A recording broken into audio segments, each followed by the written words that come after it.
आज की प्रेस वार्ता में जो इलेक्ट्रिक मीडिया और आप मीडिया की तरफ से जो बंधु आए हैं, मैं उनको धन्यवाद का है कि जो श्री माता वैष्णो देवी की हमें जो सीट यहाँ पे मिली है, नई कॉन्स्टिट्यूंसी मिली है, उसको देखते हुए इन टोटो में पब्लिक कटरा की तरफ से और जो इसके स्टेक होल्डर्स हैं सबकी तरफ से एक हम इसमें के सब लोगों की राय के साथ हुआ है। और रेगुलेशन में एक आपको सबसे बड़ी बात बताना चाहता हूं कि रेगुलेशन जो है वो आपकी प्रेस की तरफ से भी है, क्योंकि वो आपने सहमति दी थी, आपसे बात हो गई थी प्रेस मीडिया के लोगों से, उनसे सहमति हो गई थी।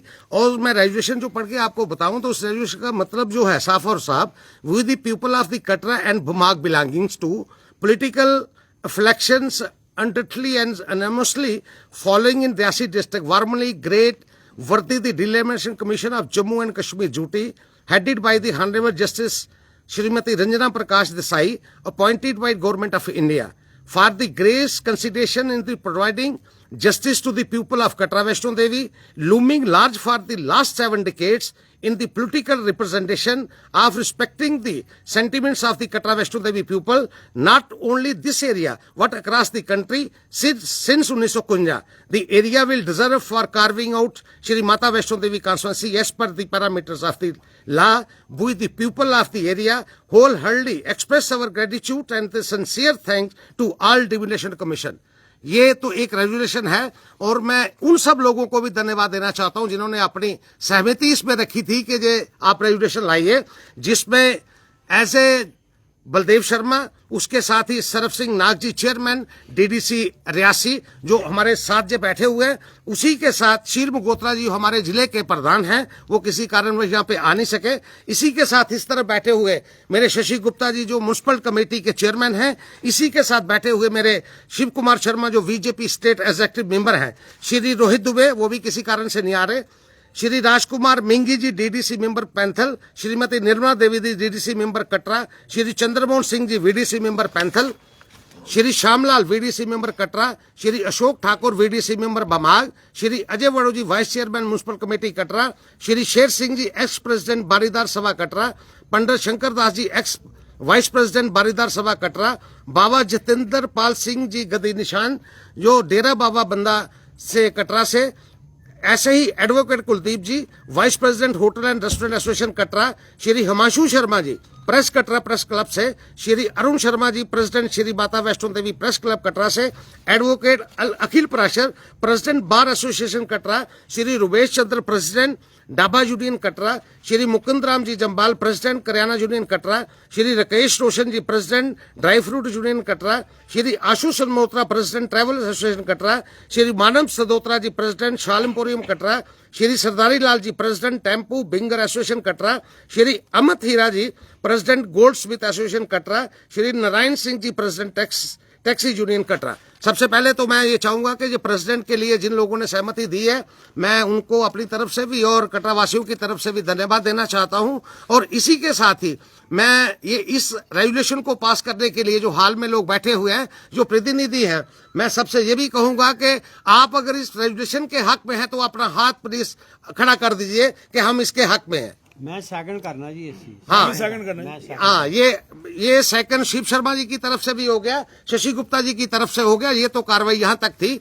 और मैं ये जो रेजुलेशन है इसका मतलब क्या है, रेजुलेशन का सिर्फ और सिर्फ मतलब ये है कि रेजुलेशन हमने कटरा वासियों ने सराउंडिंग्स के बमाग की तरफ से, वीडीसी मेंबर्स की तरफ से, डीडीसी की मेंबर की तरफ से, डिस्ट्रिक्ट डेवलपमेंट मतलब चेयरमैन सराब सिंह जी की तरफ से, और खास तौर पर म्युनिसिपलिटी जिसमें वैष्णो देवी कटरा की जो कॉन्स्टिट्यूंसी नहीं बनी है श्री माता वैष्णो देवी, उनकी तरफ से, म्युनिसिपलिटी कमेटी कटरा की तरफ से, और यहाँ की जो एसोसिएशंस है हमारी होटल और रेस्टोरेंट की, उनकी तरफ से, ये सब सामूहिक तौर से एक फैसला हो गया कि हम डिलिमिटेशन कमीशन को एक जो मेमोरेंडम के तौर पर रेजुलेशन जो होगा वो भेजेंगे, इस बात के लिए भेजेंगे कि जो वैष्णो देवी कटरा की आपने कॉन्स्टिट्यूंसी हमें श्री माता वैष्णो देवी के नाम से दी है, उसके लिए हम आपका धन्यवाद करना चाहते हैं। इसी के साथ जो दूसरा बिंदु है, दूसरे बिंदु में मैं आ जाऊंगा। मुझे खेद है कि आपको थोड़ा वेट करना पड़ा, सरफ सिंह नाब की वजह से इनकी गाड़ी की टायर पंचर हो गया, तो डॉक्टर जितेंद्र सिंह जी वहां पे थे, तो शशि जी गुप्ता भी वहां थे, इसलिए थोड़ा सा लेट उसमें हो गए, उसके लिए आपसे माफी मांगते हैं। अब आ गई आपकी बात के ये प्रेस रिलीज क्या है। प्रेस रिलीज हम कटरा की तरफ से ये एक प्रेस रिलीज आपको देना चाहते हैं, जिसमें सिर्फ और सिर्फ इस बात की बात है कि श्री माता वैष्णो देवी कि जो यहाँ पे नई कॉन्स्टिट्यूंसी बनी है उसके बाद हम वैसे ही जैसे रेजुलेशन आया है उसी तर्ज पे सारे के सारे सामूहिक तौर पे जितने भी हम स्टेक होल्डर हैं, उसमें चाहे पॉलिटिकल पार्टीज हो, उसमें चाहे वो किसी एसोसिएशन हो, उसी में शायद मतलब कि जितने भी मैंने आपसे नाम पहले वाले पढ़े उसी वही के सारे नाम इसमें हैं। वो एक प्रेस रिलीज के तौर पे भी हम इसको छाया करना चाहते हैं आपके माध्यम से कि यो जो इन्होंने ज्योग्राफिकल तरीके से श्री माता वैष्णो देवी की जो मतलब के कॉन्स्टिट्यूंसी बनाई है, इसके लिए मतलब के डिलिमिटेशन कमीशन को हम धन्यवाद देना चाहते हैं। इस प्रेस कॉन्फ्रेंस का यही एक मतलब था जो आज करना चाहते हैं। इसी के साथ ही थोड़े से रोष भी लोगों को कहीं पे बाजें भी आती है कि कटरा वैष्णो देवी को कॉन्स्टिट्यूंसी बनाने में कहीं सरकार ने गड़बड़ तो नहीं कर दी, कहीं उसके मुताबिक वहां वो फुलफाई करती कि नहीं करती थी, उसके लिए भी कुछ बिंदु बाहर निकले हुए। उस बिंदुओं के हिसाब से भी मैं आपको रोशनी थोड़ी सी डालना चाहूंगा।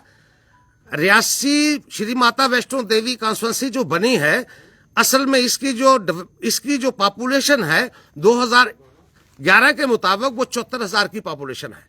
उस पॉपुलेशन को लेके चलें अगर तो यहाँ पे जो श्राइन है, जो सेकंड हाईएस्ट श्राइन है, यहाँ पे जो 1 करोड़ यात्री यहाँ पे दर्शन करने के लिए आते हैं, उसको एड्रेस करने के लिए भी ये कॉन्स्टिट्यूंसी बनी है। यहाँ पे जो 60 से लेकर 70,000 तक लोग यहाँ पे जो फ्लोटिंग पॉपुलेशन जहाँ पे काम करती है, उसके लिए भी ये कॉन्स्टिट्यूंसी बनना जरूरी थी। और उससे भी जरूरी अगर हम समझे तो ये है सेकंड हाईएस्ट श्राइन, ये सेकंड हाईएस्ट श्राइन जो है वो यहाँ की ये देश भर में है, इसलिए उसके लिए भी बनना भी ये कॉन्स्टिट्यूंसी जरूरी थी। और जैसे कि यहाँ पे पॉलिटिकल फोरम पे या कई क्वार्टर से ये बात आ रही है कि कॉन्स्टिट्यूंसी जो बनी है ये वोटर कम है, मैं आप बंधुओं से ये थोड़ा सा साझा करना चाहता हूँ। ये ड्राफ्ट नोट है, डिलिमिटेशन कमीशन ने जो एसोसिएट मेंबर्स को जो ड्राफ्ट नोट मुहैया कराया है, उसके मुताबिक ये कितनी कॉन्स्टिट्यूंसीज हैं क्या है, इसका मैं ब्यौरा आपके सामने साझा करना चाहता हूं। गुरेज जो हमारी कॉन्स्टिट्यूंसी इस डिलिमिटेशन कमीशन के हिसाब से बनी है, उसके मात्र 37,000 वोट हैं। इसके साथ ही बनी की जो कॉन्स्टिट्यूंसी बनी है उसके 74,000 वोट है। इसी के साथ ही मुगल बाजार के नाम से जो हमारी किश्तवाड़ में बनी है कॉन्स्टिट्यूंसी, उसके 84,000 वोट है। इसी तरह करनाल की जो अब कॉन्स्टिट्यूंसी बनी है इस डिलिमिटेशन के मुताबिक उसके 87,000 वोट है। इसी तरह किश्तवाड़ की जो कॉन्स्टिट्यूंसी बनी है उसके 94,000 वोट हैं। बसोली के 84,000 वोट हैं। उसी के साथ ही रामगढ़ के 94,000 वोट हैं और कुंजेर के 99,000 वोट हैं। इसी के साथ कुंजेर के 99,000, गुरेज के 37,992 वोट हैं। 37,992 वोट हैं। और अगर हम माता वैष्णो देवी श्राइन की बात करें तो माता वैष्णो देवी श्राइन जो माता वैष्णो सीट जो हमारी ये बनी है श्री माता वैष्णो देवी के नाम से, उसमें 73,684 वोट है।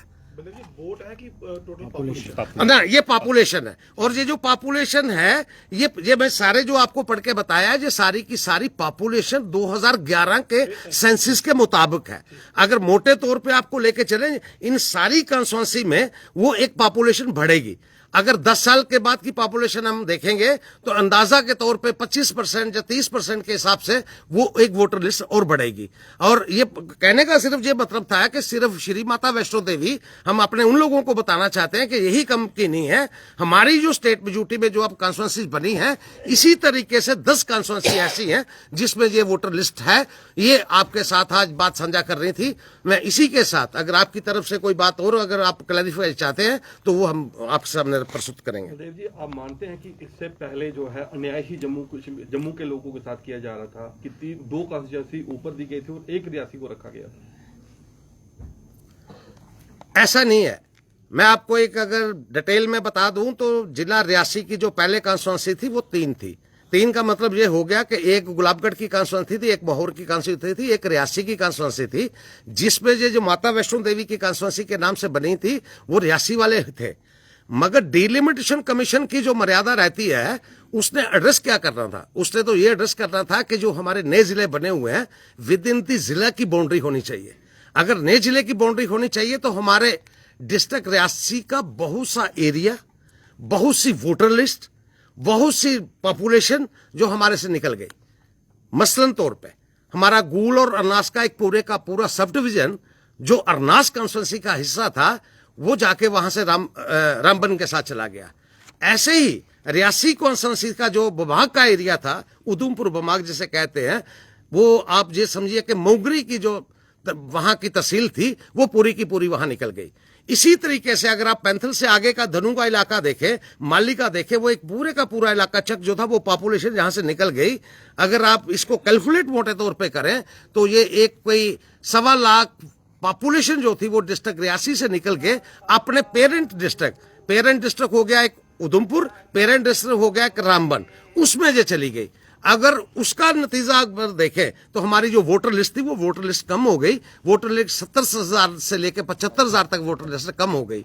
और अब जो कॉन्स्टिट्यूंसीज बनानी थी, डिलिमिटेशन को जो काम दिया गया था उसमें यह था कि जो अब बचे हुए वोटर लिस्ट है, जो बची हुई पॉपुलेशन है, उसके आधार पर यह कॉन्स्टिट्यूंसी बननी थी। और हम ये कहना चाहते हैं कि डिलिमिटेशन कमीशन ने बिल्कुल अन्याय किया है। डिलिमिटेशन कमीशन ने बड़े तरीके से डिस्ट्रिक्ट की तीन कॉन्स्टिट्यूंसी बनाई है।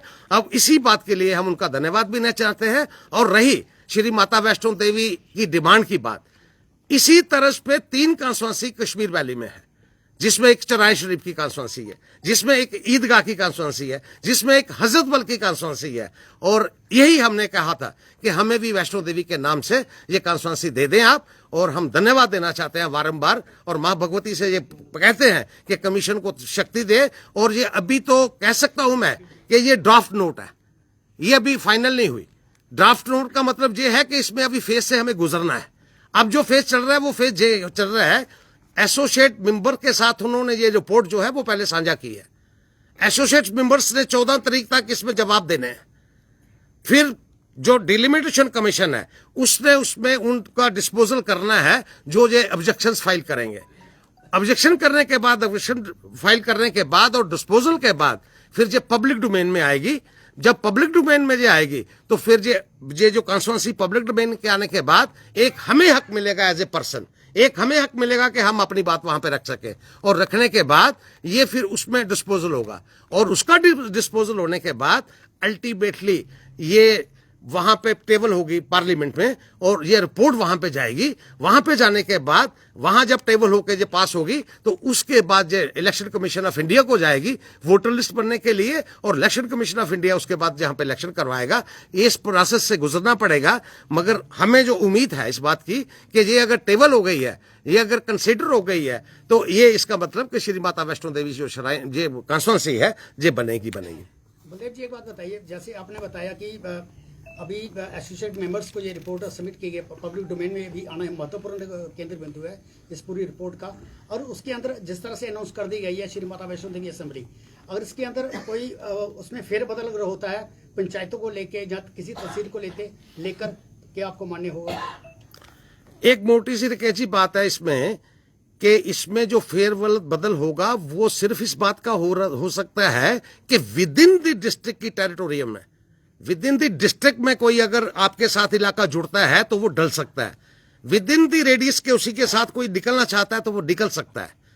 इसमें आप ये कहेंगे कोई बहुत बड़ा फेर होगा कि हम डिस्ट्रिक्ट की बाउंड्री को तय बाहर जाएंगे, वो नहीं हो सकता। छोटा मोटा जो फेरबदल है कि पॉपुलेशन इसमें बढ़ सकती है या पॉपुलेशन कम हो सकती है, इस आधार पे ऑब्जेक्शंस भी जो हैं वो इसी आधार पे सुने जाएंगे। फर्स्ट रिपोर्ट को लेके बाकी पार्टियों का जो एक एलिगेशन लगाना है भाजपा पे कि भाजपा के इशारे पे परिसीमन ने जो रिपोर्ट जो पेश किया उनका पहले का जो प्री प्लान था इस तरह का बनने का, इस तरह के एलिगेशन लगाए जा रहे हैं, क्या कहेंगे आप? नहीं, ये बिल्कुल गलत है। जो पॉलिटिकल पार्टी अपने तौर पे बात करती हैं वो उनका एक अपना मैनिफेस्टो और उनकी अपनी पॉलिटिक्स होती है। उसमें मुझे तो बड़े दुख के साथ कहना पड़ता है कि कुछ पॉलिटिकल पार्टी तो ये कहती थी कि 6,000 रुपये कटरा में कहां कॉन्स्टिट्यूंसी बनेगी, और मुझे ये भी आपके सामने साझा करना पड़ रहा है कुछ तो एक ये कहती हैं कि ये जब पब्लिक डोमेन में जाएगी तो हम इसका फिर विरोध करेंगे और इसको कहेंगे कि हम इसको रियासी के साथ ले जाना चाहते हैं। मेरी आप एक बात समझिए, रियासी कॉन्स्टिट्यूंसी में बनके अगर वैष्णो देवी के नाम के कॉन्स्टिट्यूंसी बन रही है तो मतलब ये हुआ कि हमें एक की जगह पे 2 कॉन्स्टिट्यूंसी मिल रही हैं। अगर 2 मिल रही हैं तो इसका विरोध करने की क्या जरूरत है? और वक्त आएगा, मेरे ख्याल उनको भी समझ आ जानी चाहिए, जब रियासी कॉन्स्टिट्यूंसी के बीच में से ही एक कॉन्स्टिट्यूंसी अगर वैष्णो देवी के नाम पे बन रही है तो हमें कोई एतराज नहीं होना चाहिए पॉलिटिकल पार्टीज को। रही बात आम वर्कर्स की, रही बात जो लोग हमारे साथ जुड़े थे, रही बात कि वो उनका क्या है, मैं तो ये भाग्य की मानता हूं अपनी बात जो लोगों ने यहां से इलेक्शन लड़ी है, जो प्रीवियस में यहां पे एमएलए रहे, जहां जो आगे जाके लड़ेंगे, उनको तो इस बात का फख्र होना चाहिए कि उनका एक एमएलए कटरा का होगा और एक एमएलए रियासी का होगा।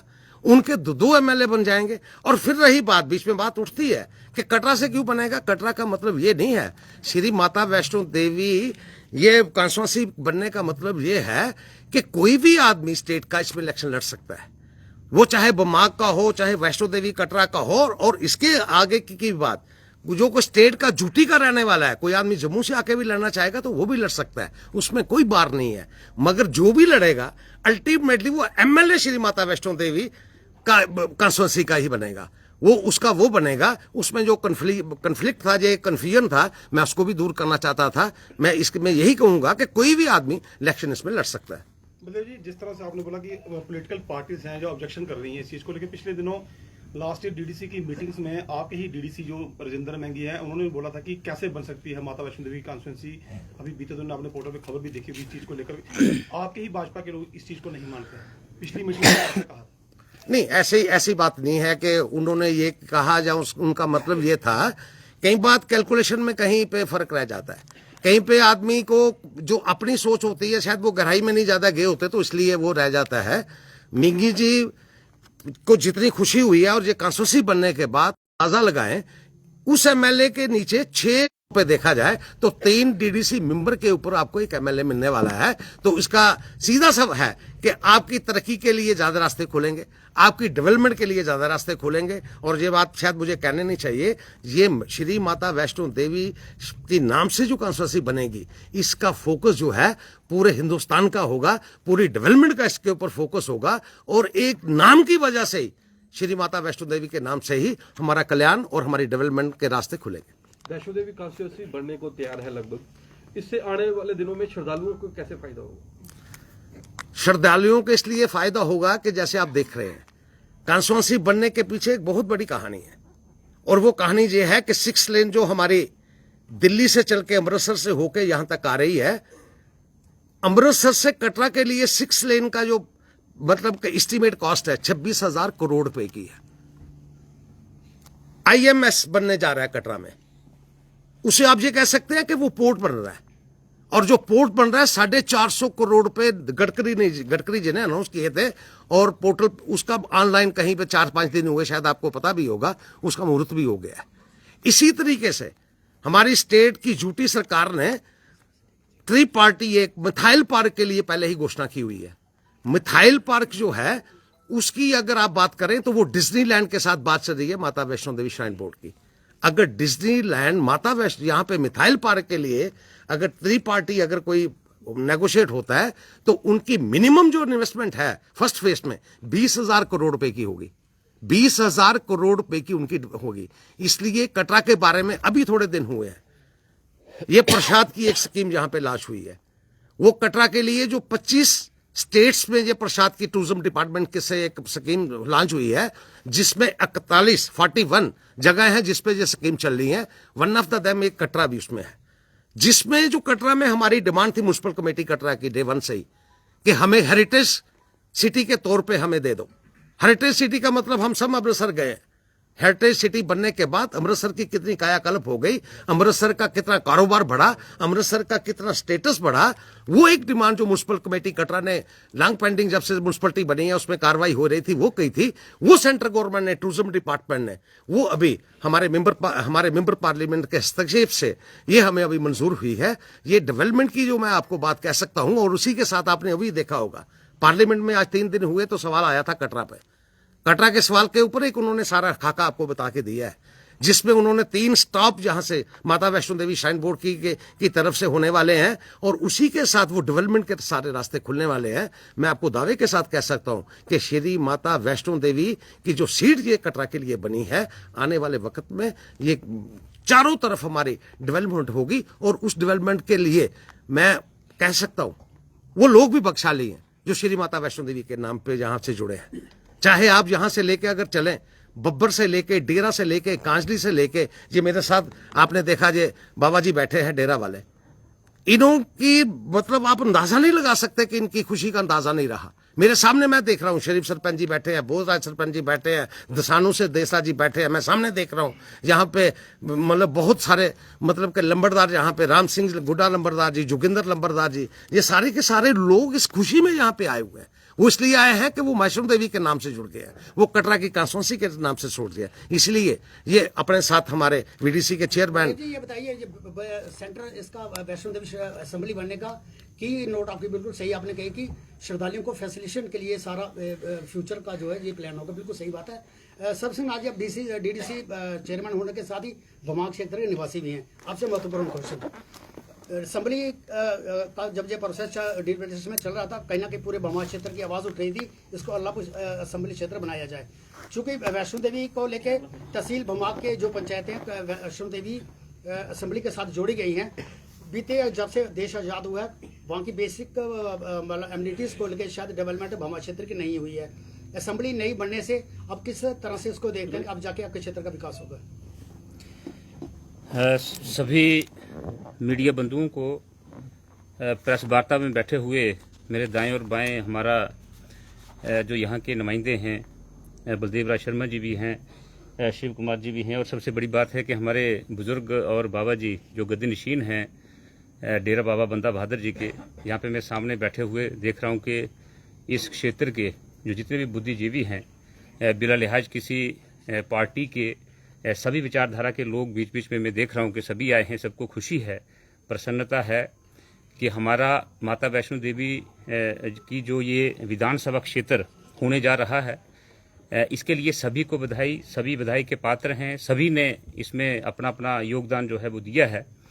जहाँ तक आपने भमाग का जिक्र किया और इससे पूर्व भी आपने जो प्रश्न पूछे हैं कि बीच में आपने डीडीसी पैंथर जी का जिक्र किया कि उनकी कुछ और मंशा थी। देखिए, हमारा जो लोकतंत्र है यही तो एक रिसिलियंट डेमोक्रेसी जिसको बोलते हैं कि हमें पार्टी के, हमारे संगठन के अंदर भी, अंदर के मामलों में भी एक आंतरिक स्वतंत्रता है कि अपना भाव, अपनी आवाम का भाव, अपनी आवाम की ज़रूरियात की और अपनी आवाम की जो मंशा है उसकी अक्कासी कर सके। आपने देखा होगा कि भमाग में उस वक़्त हमने डीलिमिटेशन कमीशन के समक्ष ये प्रस्ताव रखा था कि भमाग, मांगरी, रियासी वाला भमाग और पंचारी वाला ये अलग से एक विधानसभा क्षेत्र बनाया जाए, क्योंकि इस इलाके की जो डेवलपमेंट की ज़रूरियात हैं वो एक जैसी हैं, बोली भाषा हमारी एक जैसी थी, टेरिटोरियल जो एक जिसको कहते हैं कि कंटिग्यूटी वो भी एक थी। हम एक तरह की मसाइल से जूझ रहे थे। पौनी वालों ने अपना एक पक्ष रखा था, कटरा वालों ने अपना रखा था, और कटरा के बीच में भी बहुत सारे संगठनों ने अपना अपना पक्ष रखा था। तो इस तरह से रियासी के जो हमारे नुमाइंदे थे या बुद्धिजीवी थे उन्होंने अलग अलग रखा था। अब जितने हमने अपने अपने एक कॉन्स्टिट्यूंसी के मॉडल पेश किए थे वो सब तो नहीं हो सकते थे। तो पूरे जम्मू संभाग की जो लोग हैं उनकी मंशा को, उनके रिलीजियस मैं कहूँगा कि सेंटिमेंट्स को देखते हुए, उनके पॉलिटिकल और सोशल सेंटिमेंट्स और ज़रूरियात को देखते हुए डीलिमिटेशन कमीशन ने एक फैसला दिया है। अभी ये हम कह सकते हैं कि एक ड्राफ्ट प्रपोजल है, ये फाइनल नहीं है, लेकिन हम इसकी इस वक्त प्रेस वार्ता के द्वारा ये कहना चाहते हैं कि कहीं इसमें फेरबदल ना हो। अगर फेरबदल हो तो और इलाका जात जो यहाँ पे आना चाहते हैं हम मोस्ट वेलकम करेंगे। और जितने लोग यहाँ से, मैं समझता हूँ कि कटरा खास जो शहर हमारा, पंचायतों के तकरीबन मैं देख रहा हूँ कि हर पंचायत से एक एक दो यहाँ पे आए हुए हैं बुद्धिजीवी, हमारे नुमाइंदे पंच सरपंच यहाँ पे आए हुए हैं। वो ये चाहते हैं कि जितना एरिया इंक्लूड हुआ है इसमें से माइनस नहीं होना चाहिए, और अगर कोई और इसमें जुड़ना चाहता है तो मोस्ट वेलकम है। तो मैं समझता हूँ कि न सिर्फ माता वैष्णो देवी जी के नाम पे इस कंस्टिट्यूंसी की एक आधारशिला जो है डिलिमिटेशन कमीशन की तरफ से रखी गई है, बल्कि पूरे जम्मू संभाग को पिछले 70 सालों में जो हमारा एक राजनीतिक, मैं कह सकता हूँ कि हमारा राजनीतिक एक्सप्लॉयटेशन हुआ है, उसको रिड्रेस करने का एक बहुत अच्छा सुनहरा मौका जो डिलिमिटेशन कमीशन ने यहाँ पे रखा है। दूसरा आपने सवाल रखा यहाँ पे कि भारतीय जनता पार्टी की जो मंशा थी वैसी कंस्टिट्यूंसीज बनी है। मैं नहीं समझता कि इस तरह का ये है। हाँ, भारतीय जनता पार्टी के हर एक कार्यकर्ता ने, मैं समझता हूँ बाकी संगठन जितने भी थे जो हमारे राष्ट्रीय संगठन है, जिसमें कांग्रेस है, जिसमें दूसरी पार्टी के लोग हैं, हर सभी ने अपना अपना पक्ष रखा था।